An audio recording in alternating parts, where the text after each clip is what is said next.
11 रुद्रों का सरदार है, वो रुद्र अलग है। और उन सभी रुद्रों का मुखिया ये शंकर भी है, तमोगुण शंकर, इसलिए इसको भी रुद्र कहते हैं। और 11 रुद्र अन्य भी है।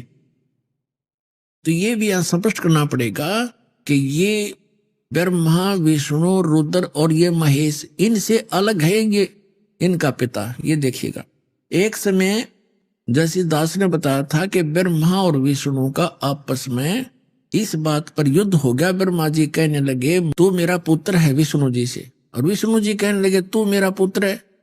इन दोनों का झगड़ा हो गया, तो इनके बीच में एक लिंग खड़ा कर दिया, स्तंभ, तेजो में स्तंभ। और ये फिर युद्ध करना बंद कर गए, उसके और छोर को खोजने में लगे। फिर वहां पुत्र शिव के रूप में ये खुद आकर खड़ा हो गया, ये काल भगवान। और फिर इनको कैसे संबोधित करता है ब्रह्मा और विष्णु को, सुनिएगा। ये देखिएगा, विद्वेश्वर संहिता, यह है विद्वेश्वर संहिता और संक्षिप्त शिव पुराण 24 पृष्ठ पे। ये तो थोड़ा सा सीन देखें, यहां ब्रह्मा और विष्णु के बीच में ये लिंग खड़ा कर दिया, स्तंभ तेजो में। और फिर यहां आकर के क्या बोला, ब्रह्मा और विष्णु ने पूछा प्रभु सृष्टि आदि 5 कर्तों के लक्षण क्या हैं, ये हम दोनों को बताइए। भगवान शिव बोले ये काल है इनका पिता। भगवान शिव बोले मेरे कर्तों को समझना अत्यंत गहन है, तथापि मैं कृपा पूर्वक तुम्हें उनके विषय में बता रहा हूं। अब अपने 24-25 पे पढ़ लिया, 26 पे पढ़ते हैं, अपने मतलब की बात पढ़ेंगे। यहां आगे अब नीचे, पुत्रो, ब्रह्मा और विष्णु को ये काल बोल रहा है, पुत्रो तुम दोनों ने तपस्या करके प्रसन्न हुए मुझ परमेश्वर से सृष्टि और सतिथि नामक 2 कृत, यानी जो 2 विभाग, ये 2 जॉब प्राप्त किए हैं, और ये दोनों तुम्हें बहुत प्रिय है। इसी प्रकार मेरी विभूति स्वरूप रुद्र और महेश्वर ने, मैं नहीं है, ने 2 अत्यंत उत्तम कृत संहार और तिरोभाव प्राप्त किए। अब देखो, ये ब्रह्मा विष्णु महेश, तो ये हो गए दोनों पुत्र। रुद्र और महेश्वर ये इन दोनों से न्यारे, यानी 4 हो गए। और बोलने वाला वो इनका पिता इनसे अलग है। अब यहां फिर और देखते हैं, स्पष्ट हो जाता है। यहां देखो, मैंने पूर्व काल में अपने स्वरूप भूत मंत्र का उपदेश किया है, जो ओंकार के रूप में प्रसिद्ध है, और वह महामंगलकारी मंत्र है। सबसे पहले मेरे मुख से ओंकार ओम प्रकट हुआ, जो मेरे स्वरूप का बोध कराने वाला है। ओंकार वाचक है, मैं वाच्य हूं, यह मंत्र मेरा स्वरूप ही है। प्रतिदिन ओंकार का निरंतर स्मरण करने से मेरा ही सदा स्मरण होता है। मेरे उत्तरवर्ती मुख से आकार का, पश्चिम मुख से उकार का, दक्षिण मुख से मकार का, और पूर्ववर्ती मुख से बिंदु तथा मध्यवर्ती मुख से नाद का प्राकट्य हुआ। इस प्रकार 5 अवयव से युक्त ओंकार का विस्तार हुआ है। इन सभी अवयव से एकीभूत होकर यह प्रणव ओम नामक एक अक्षर हो गया। अब यहां हमने देखना है कि ये ओम एक अक्षर जो है, ये ब्रह्मा विष्णु महेश के पिताजी का है। और वो कौन है? वो ब्रह्म है, वो काल है। ये ब्रह्म का मंत्र है ओम। गीता अध्याय नंबर 8 के श्लोक नंबर 13 में ये गीता ज्ञानदाता गीता बोल रहा है। इससे ये भी स्पष्ट होता जाएगा, ओम इति एकाक्षरम ब्रह्म व्यवहारण मामनुसमरण। ये देखिएगा, अब हमने शिवपुराण रख दिया, श्रीमद् भगवत गीता उठा लिया। गीता प्रेस ग्रुप से प्रकाशित है। 8वें अध्याय का 8वां अध्याय श्रीमद् भगवत गीता, ये 13वां श्लोक यहां शुरू होता है। ये 13वां श्लोक यहां पर है। इसमें क्या है? ओम इति एकाक्षरम ब्रह्म व्यवहारण मामनुसमरण ये प्रयाति तजन देहम सयाति परमाम गतिम। गीता ज्ञानदाता कह रहा है कि माम ब्रह्म, मुझ ब्रह्म का, ओम इति एक अक्षरम, यह ओम एक अक्षर है, नथिंग एल्स। व्यवहारण मन उच्चारण करके अनुसमन सुमन करता हुआ, यह प्रियति तजन देहम, जो संसार शरीर छोड़कर जाते समय तक इसका जाप करता है, जाता है, सयाति परमाम गति, इसका सुमन करता हुआ जो शरीर छोड़कर जाता है, सयाति परमाम गति।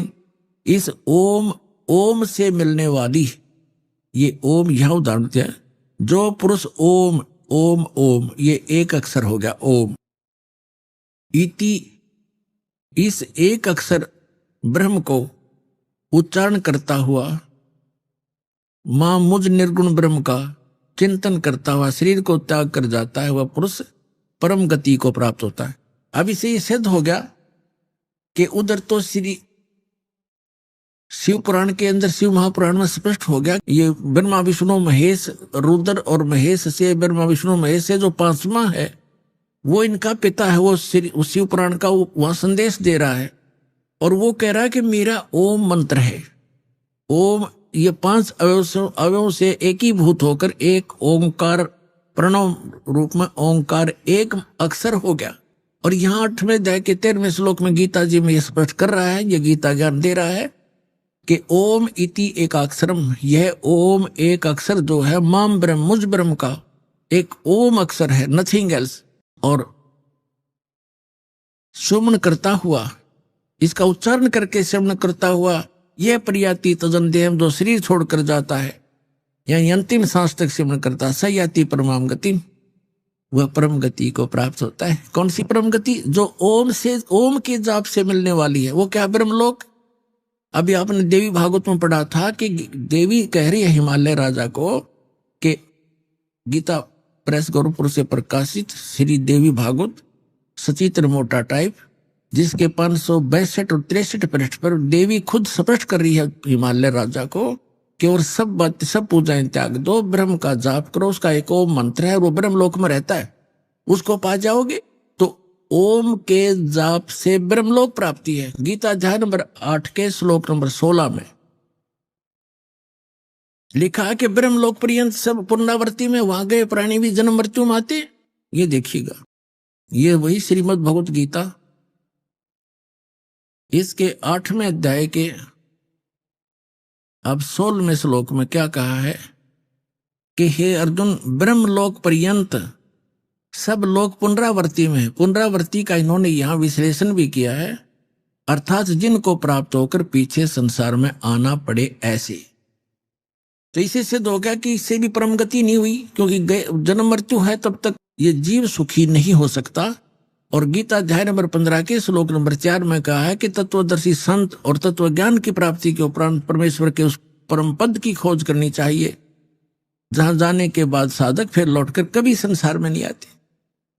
तो अब जो प्रसंग चल रहा है, अब यहां तो जैसे प्रसंग चल रहा है कि हम इन श्री विष्णु जी, श्री शिव जी की पूजा करते थे इष्ट रूप में, और भगवान 600 वर्ष पहले परमात्मा आए थे। कबीर जी वो कहा करते थे, 3 देव की जो करते भक्ति, उनकी कदे ना होवे मुक्ति। अब देखो, परमात्मा कहा करते ये भगवान नहीं है, जिनको तुम पूज रहे हो ये तुम्हें कोई भी लाभ नहीं दे सकते। अब यही प्रमाण आपको श्री शिव पुराण से करते हैं कि विष्णु और ब्रह्मा ये भगवान नहीं है, मालिक नहीं है, जिनको हम पूजा करते थे। ये देखिएगा, श्री शिव महापुराण हिंदी टीका सहित भाग 1, ये कहां से प्रकाशित है? ये है श्री शिव महापुराण विद्या अवरिधि पंडित ज्वाला प्रसाद जी मिश्र कृत हिंदी टीका सहित। ये सारा देख लो। खेमरा श्री कृष्णदास प्रकाशन, बंबई 4, अब इसको मुंबई बोलते हैं। इसको आप ले चलते हैं विद्वेश्वर संहिता के 11 पृष्ठ पे। ये देखिएगा पृष्ठ नंबर 11, शिव महापुराण पृष्ठ नंबर 11, विद्वेश्वर संहिता भाग 1 अध्याय 6 में नंदीकेश्वर बोले, नंदीकेश्वर बोले, हे योगेंद्र, आगे एक समय विष्णु भगवान शेष शैया पर अपने गरुड़ आदि पार्षदों से संयुक्त लक्ष्मी सहित शयन करते थे, विश्राम कर रहे थे। उस समय ब्रह्म ज्ञानियों में श्रेष्ठ ब्रह्मा जी अपनी इच्छा से वहां आए। सब प्रकार से सुंदर सेज पर शयन करते हुए कमल लोचन भगवान विष्णु से पूछने लगे, तुम कौन हो जो मुझे देखकर अभिमानी पुरुष के समान शयन करते हो? वत्स, बेटा उठो, देखो मैं तुम्हारा स्वामी आया हूं। ब्रह्मा जी बोले विष्णु जी को, मैं तुम्हारा मालिक आया हूं। आए हुए गुरु को देखकर जो अभिमान करता है उस द्रोही मूड का प्रायश्चित होना उचित है। यह सुनकर विष्णु जी के अंतर में तो क्रोध हुआ, लेकिन ऊपर से दिखाया नहीं, बाहर से शांत रहे और बोले, वत्स बेटा, तुम्हारा मंगल हो, बैठो, इस आसन पर विराजो। इस समय तुम्हारा नेत्र कुटिल और मुख वक्र क्यों है? यानी टेढ़ा मुंह क्यों कर रहा है? आंखें टेढ़ी क्यों कर रखी है क्रोध में? ब्रह्मा जी बोले, वत्स विष्णु, हे बेटा विष्णु, तुमको समय के प्रभाव से अभिमान है। हे पुत्र, मैं तुम्हारा रक्षक और जगत का पितामह हूं। विष्णु जी बोले, यह तो सब जगत मुझ में स्थित है, तुम चोर के समान किस प्रकार अपना कहते हो? तुम मेरी नाभि कमल से उत्पन्न हुए हो, इससे मेरे पुत्र हो, मुझे पुत्र कहना व्यर्था है। नंदीकेश्वर बोले, इस प्रकार ब्रह्मा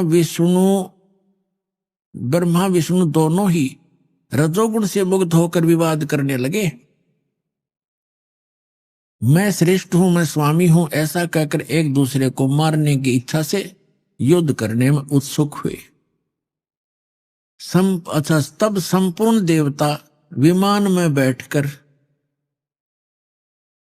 उस महा अद्भुत युद्ध को देखने चले आए और आकाश से उनके ऊपर फूल बरसाने लगे। वारे देवताओं, अकल देखो इन देवताओं की। दो भाई लड़के मरने को तैयार हैं और ऊपर से फूल बरसाने को मरो कटके। शाबाश, बहुत अच्छा कर रहे हो। यह परमात्मा कहते हैं, दास गरीब या चूक धरोधर ऊपर से लेकर नीचे तक बिजली पड़ रही है। अरे देवता को हमें अरुण युद्ध मरते न देखें, उन्होंने तो नीचे आकर हाथ जोड़ना चाहिए था, उनके बीच में खड़ा हो जाना चाहिए था। ये भगवान लड़ा नहीं करते। आप हमारे पूज्य होकर भी लड़ रहे हो तो हमारे ऊपर क्या असर पड़ेगा? अरे ये नौके ऊपर तो फूल बरसावे, मरो लड़के। ये हमारे देवता है। तेरा गजब।